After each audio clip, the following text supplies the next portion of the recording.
শুনবানি সুন্দর কাহিনী, আরো শুনবানি সুন্দর কাহিনী।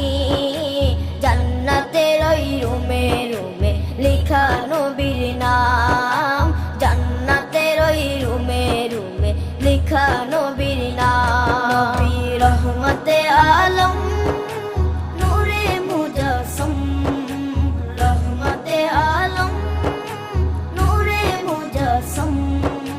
সাহাবীরা আতর বানায় ওই নবীজির ঘাম, সাহাবীরা আতর বানায় ওই নবীজির ঘাম। সাহাবীরা আতর লাগায় ওই নবীজির ঘাম, সাহাবীরা আতর লাগায় ওই নবীজির ঘাম। ও স্তনে হান্নানা একটা খেজুর গাছের